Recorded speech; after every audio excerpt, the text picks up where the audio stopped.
Hello बच्चों, class 11 mathematics chapter first set. आज हम लोग सीखेंगे इसमें कम्प्लीमेंट सेट क्या होता है।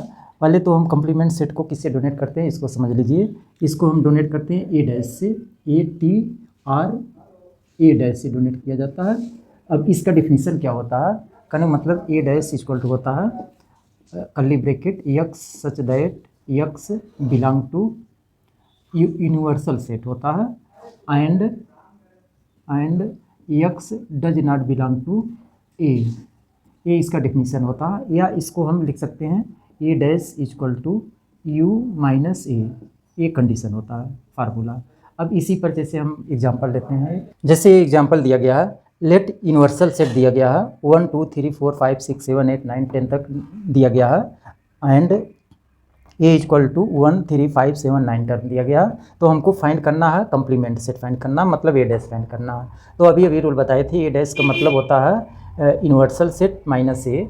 तो कहने का मतलब यूनिवर्सल सेट के वे एलिमेंट जो ए में न हो, इसका ए डिफिनीसन होता है। तो मतलब यहाँ पर हम निकालेंगे ए डैश इक्वल टू हो जाएगा तो ए के वे एलिमेंट जो इसमें न हो, तो मतलब 1 3 5 7, तो 1 3 5 7 ये 7 एंड 9 ये टर्म को हम हटा देंगे और बाकी जो टर्म है उसी को लिख लेंगे, वही हमारा कम्प्लीमेंट सेट होगा। तो कौन कौन सा सेट मिला, 2 मिल गया, 3 उसमें है ए में तो 3 को नहीं लेंगे, 4 उसके बाद 6, फिर 7 है इसमें 7 नहीं लेंगे, 8 के बाद 9 भी है तो उसके बाद 10। तो ये हमारा, जैसे नेक्स्ट क्वेश्चन दिया गया है, यूनिवर्सल सेट दिया गया है 1 2 3 4 5 6 और ए की वैल्यू दी गई है 2 3 एंड बी की वैल्यू 3 4 5 दिया गया है। हमको फाइंड करना है A dash complement A complement B complement A dash intersection B dash and A union B find करना है। एंड बोला गया and hence so that A union B dash equal to A dash intersection B dash, इतना हमको show करना prove करना है। तो पहले हम ए डैश निकालेंगे। तो ए डैश के लिए कंडीशन होगा यूनिवर्सल सेट माइनस ए। तो कहने का मतलब इसमें यूनिवर्सल सेट के वे एलिमेंट जो ए में न हो, तो ए की वैल्यू कौन सा 2 और 3, तो इसमें 2 और 3 को नहीं लेंगे और बाकी सारे टर्म लेंगे तो ए डैश की वैल्यू निकलेगी। तो ए डैश हमारा आ जाएगा 1 4 5 6 आ जाएगा। अब इसी तरह हम बी डैश निकालेंगे।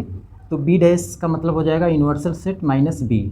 अब इसमें भी यही काम करेंगे, यानी यूनिवर्सल सेट के वे एलिमेंट जो बी में ना हो, तो बी का वैल्यू कौन कौन सा है 3 4 5, तो इसमें 3 4 और 5 को हटा देंगे और बाकी टर्म को नोट कर लेंगे। तो हमारे पास 1 2 1 और 2 फिर 3 4 5 है वहाँ पर और 6 हो जाएगा। तो बी डैश की वैल्यू आ गई 1 2 6। अब हमको फाइंड करना है A dash intersection B dash. तो अब इसी में इंटरसेक्शन निकालेंगे, मतलब A dash intersection B dash. Intersection का मतलब बताए थे कि कॉमन एलिमेंट्स होते हैं, ए और बी में जो टर्म कॉमन मिले, तो इसमें देखेंगे ए डैश और बी डैश में 1 दोनों में मिल गया तो 1 हो गया और 6 दोनों टर्म में मिल रहा तो 6 हो गया। तो ए डैश इंटरसेक्शन बी डैश इसका आएगा 1,6। फिर हमको फाइंड करना है ए यूनियन बी फाइंड करना है। तो ए यूनियन बी फाइंड करेंगे तो अब इसमें हम देखेंगे सारे एलिमेंट्स लेते हैं, तो ए और बी का यूनियन लेंगे तो 2 सारे टर्म लेंगे तो 2 3 3 इसमें है तो 2 3 4 5 हो जाएगा। तो यहाँ 2 3 4 एंड 5 तो ये टर्म आ जाएगा ए यूनियन बी का।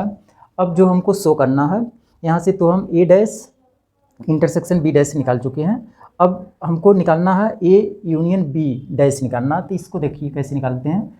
तो ए यूनियन बी डैश को हम फार्मूला बनाएंगे तो इसका हो जाएगा union minus A union B, ये टर्म आएगा। तो इसका मतलब ये हो जाएगा यूनिवर्सल सेट के वे एलिमेंट्स जो ए यूनियन बी में न हो, तो ए यूनियन बी हम निकाले हैं 2 3 4 5, तो यूनिवर्सल सेट में यही टर्म को हटा देंगे, यानी 2 3 4 5 टर्म को हटा देंगे तो जो टर्म बचा उसको लिखेंगे। तो इसका बचा हमारे पास 1 और 6 बचा है, तो ये आ जाएगा 1,6 होगा। तो अब देखिए हमको क्या प्रूव करना था, प्रूव करना है मतलब A union B dash complement equal to A dash intersection B dash prove करना। तो ए यूनियन बी डैश की वैल्यू निकाले हैं हम अभी 1,6 निकाले हैं, तो 1 और 6 इसका हो गया। अब फिर उसके बाद ए डैश इंटरसेक्शन बी डैश की भी वैल्यू यही निकली है तो 1,6। तो कहने का मतलब दोनों एलिमेंट्स इसका सेम होगा। तो एक प्रॉपर्टीज आप याद रखिएगा, ये प्रॉपर्टीज होती है, मतलब ये प्रॉपर्टीज होती है A union B dash equal to A dash intersection B dash.